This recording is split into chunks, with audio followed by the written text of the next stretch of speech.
My name is Yolanda Velasquez. When and where were you born? I was born in Austin, Texas in 1946. My parents were Diaz and Maria de Jesus Flores Velasquez. I had 7 siblings. The oldest and the youngest are both deceased. That was Charles Flores and my youngest brother, George Anthony Velasquez. My other siblings are Barbara Rivera, Frank Velasquez, Mike Velasquez, Geraldine Velasquez, and Monica Larson.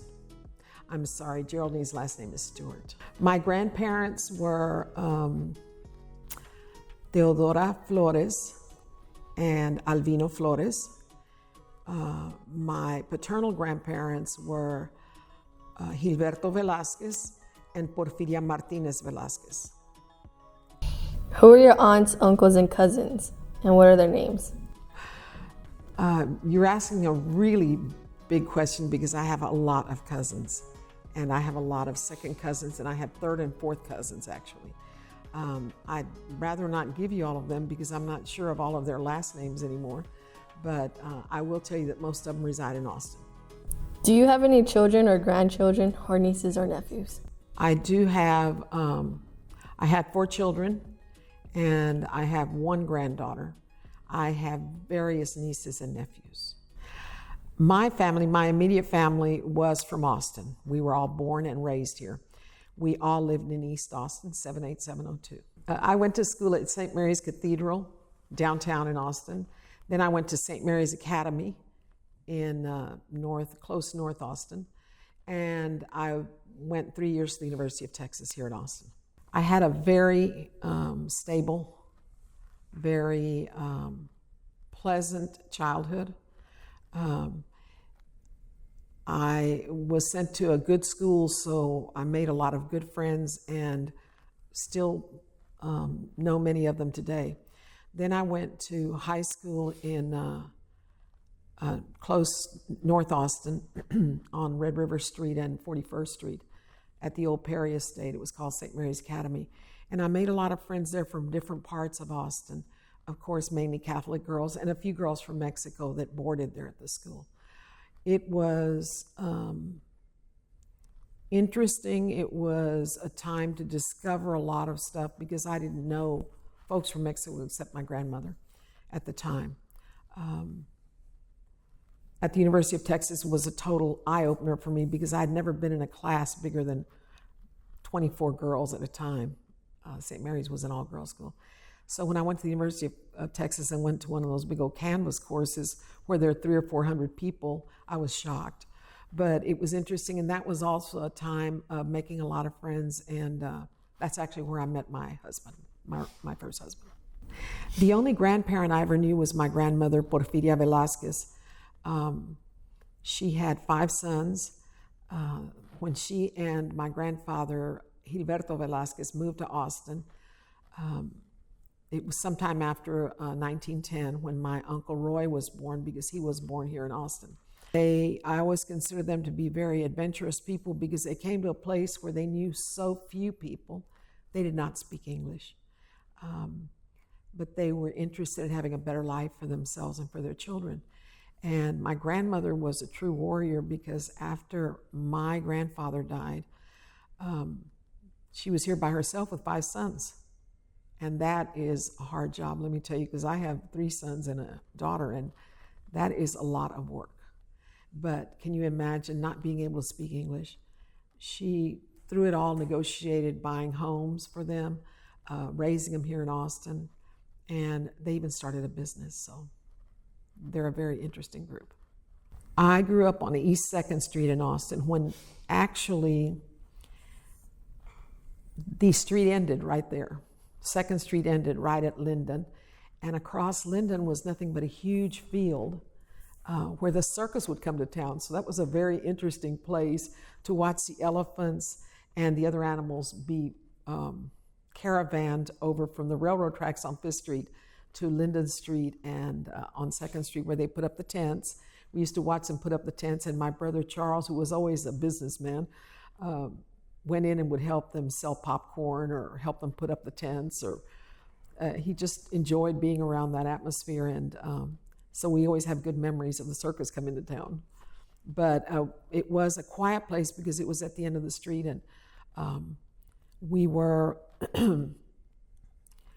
there were 8 of us, so we had a lot of good time together.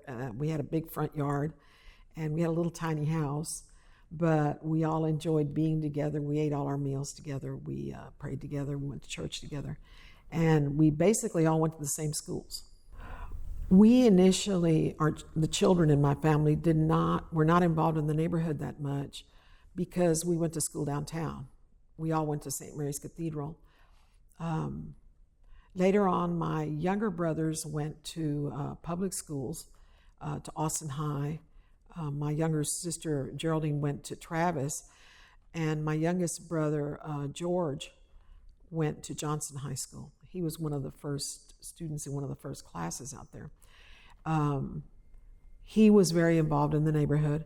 My parents later became part of neighborhood groups as they were called by their friends that they had in the neighborhood to join different groups to help with situations in the neighborhood as it grew and as Austin grew, actually.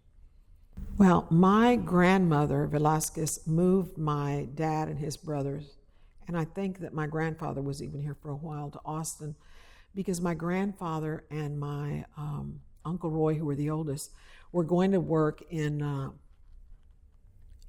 laying asphalt on the highway as it was being built. And she said, nope, y'all are not doing that. It's too hot in Austin. Y'all come home, you're covered with tar.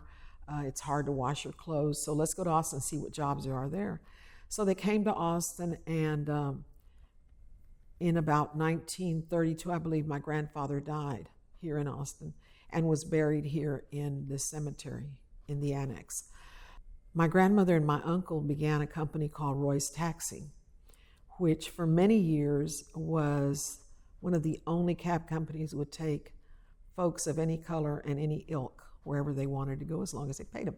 My uncle noticed that on rainy days, he'd be out driving around looking for people to pick up because they didn't have phones and radios back then as we do today.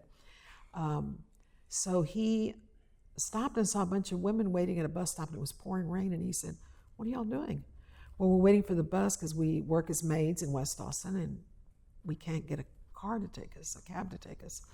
So he said, get in, and he took them, and that's how Roy's Taxi really got to moving, because then people knew they could call him and get a ride into whatever part of town they needed to go to work in. My Uncle Roy, he passed, and his sons took over for a long time, but they later decided to go into other businesses. They had dance halls, they had restaurants, and gave up the cab business. My grandmother Velasquez is buried at Assumption Cemetery next to her son Roy, and near her other son Julian. My maternal grandmother Theodora Flores is buried here at Mount Calvary. My grandfather Flores died in Hays County, and he is buried out there at a cemetery in the western part of Kyle. We always talked about our ancestors. We always talked about what they did, what they worked in, where they lived. I guess that I know my father's ancestors a little bit better than I knew my mother's, because both of them were gone, and my mother was busy raising 8 kids and didn't have time to sit down with us very often and talk about them. There were always days when, especially their birthdays or the date of their death, we would come and visit them at the cemetery and bring them some little remembrance, like flowers or a plant, or simply go there together and visit, clean up their little plot.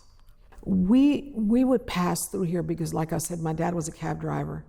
We were downtown most of the time. We were on 10th Street. So we would pass here sometimes on my way to high school. I always remember this cemetery, and I always remember the big stones, the big markers. I thought it was a beautiful place because part of being a Catholic is honoring the dead, knowing to honor the dead and to respect those places where they rest. So to me, a cemetery was a very sacred place and continues to be. I was not that cognizant of separations until, of course, I was in college and began to study a little bit more, but I often wondered why my grandfather was way over there on the edge of the cemetery. I don't like to use the word prejudice very much, but I think that came into play in the makeup of things. However, I was happy that he was here, and my cousin Gilbert and I have often talked about fixing his stone because it was done by a friend of his who just carved the words in that were his name, his dates of birth, and his date of birth and his date of death. So we'd like to work on that stone. What most interests me right now about Austin is the growth. And if we are responding to the residents of Old Austin, the folks that want to continue to live here, the folks that put their little grain of sand in this big beach that we call Austin, that help build it, that help make it the wonderful place that it is, the exciting place it is to come. I mean, that it is totally different from the Austin, Travis County that I grew up in, that it's much bigger, that there are many job opportunities here. Unfortunately, I grew up in East Austin, still live in East Austin on Willow Street, just about 4 blocks from where I was raised. And none of my neighbors are there anymore. I don't know any of the, well, I do know the neighbors. I've made friends with quite a few of them, but the folks that I help raise their kids and they help raise my kids, and the people that were such an integral part of my young married life are no longer there. Some, of course, have passed away, but others moved to Kyle, to Buda, to Cedar Creek. They're not there. It's a different place for me personally, but it's exciting to be in Austin, to see the many changes, but I miss Austin. And I do have a t-shirt that says, I miss Austin.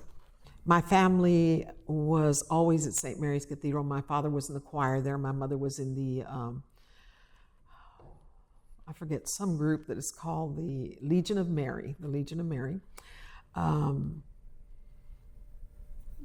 I myself joined Cristo Rey Catholic Church, which is here in East Austin, since it was closer to home, and many times I would work on the weekends, so it would be easier for me to go to church there. And I've been a member there since 1965. And we are still, my sons, my daughters, and my daughter and I are involved in different groups here in Austin. That's my biggest interest, but I'm also very interested in youth. I had 4 children of my own and raised 3 wonderful kids, helped raise 3 wonderful kids, and have had a good time watching people grow. I currently have my granddaughter living with me. She's 15, and it's interesting to see that kids have not changed. People don't change really as far as their interests go. So I also am pushing at my church for the formation of a youth group in English, because we're an immigrant church now and have so many people that only speak Spanish. So much of our focus is on those folks that speak Spanish. But I would like to see the English-speaking population of Cristo Rey begin to have greater interest and a greater portion of what we have at Cristo Rey to offer. I hope that people will continue to come to Austin as a place to live, a place to grow, a place to have families. And I hope that we will continue to welcome people who are interested in making this a positive place.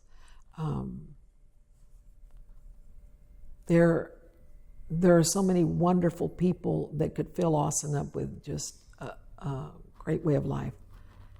And they can bring so much to us that we still do not know in this town.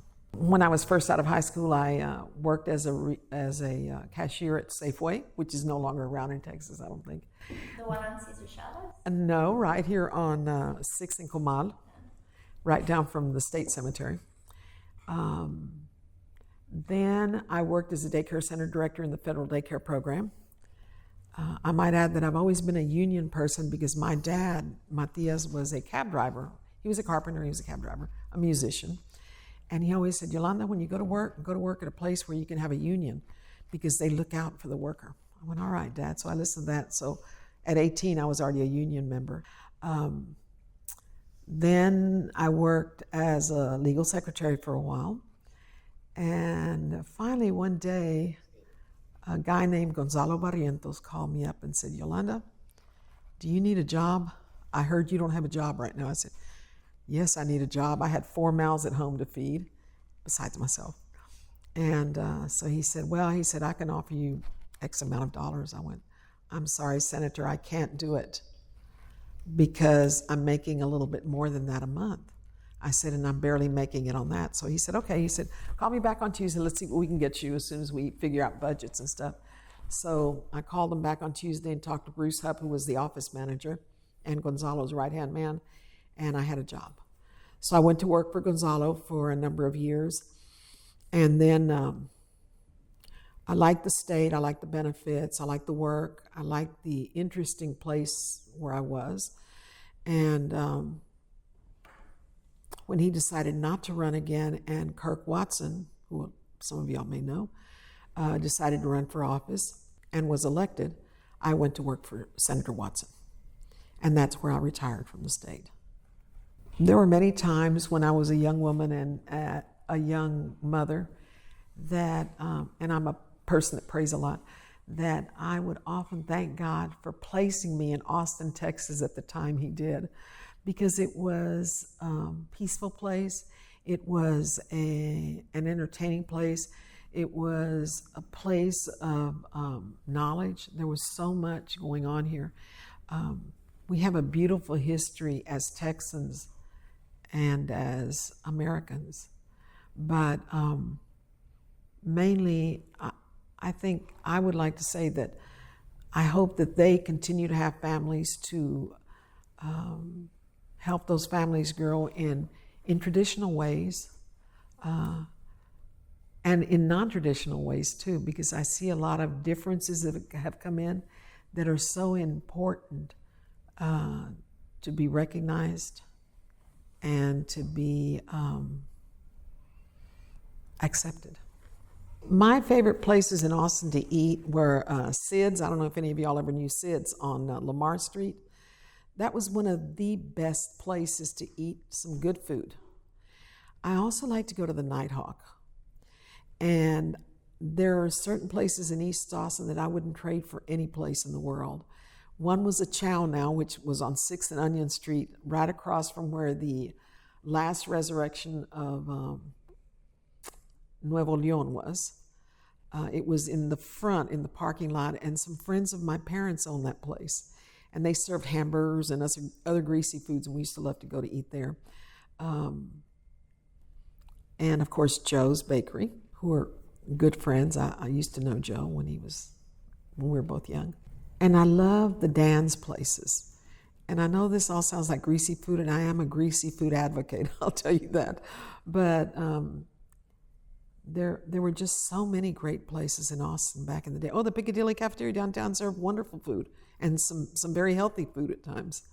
Oh my God, the dance places, there were tons of them. One place was the Austin City Coliseum used to have dances on the weekends for Chicanos.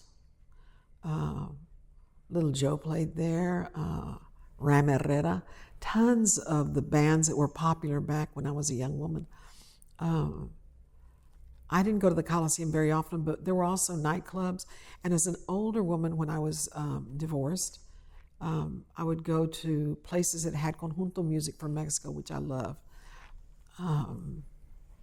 My cousin Gilbert, I worked as a barback for him at the Capricorn it's not in Reedville exactly, it's not in San Marcos, it's sort of in between there on the road on 21. And I worked there for a long time. Great music. There were so many little dance places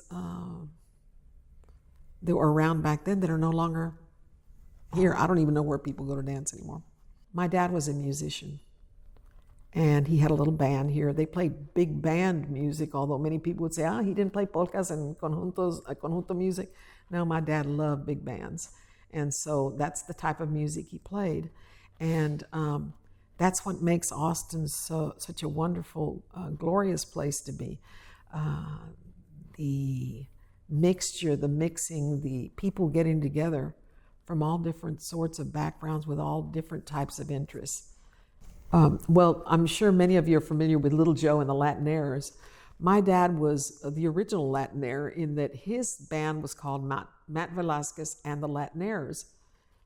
Not to be confused with one of my aunts who called him the Latin Ears, but it was Matt Velasquez and the Latinaires. If you could send a message to your ancestor, what would it might be? Well, number one, I'd say thank you. Thank you for being adventurous enough to come to a wonderful place like Austin and to have made it as wonderful as it is. Because my dad and his brothers were wonderful people. They weren't the type of guys that sat on their hands. They got up and did stuff. They built their homes. They worked here in Austin. And I think they worked to make Austin the wonderful place that I grew up in.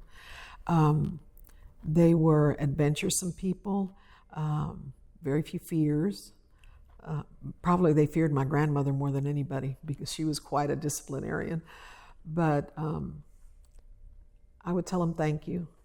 And I would say I'm very proud to be a Tejana, to have been raised in Texas in a Mexican-American cultural family.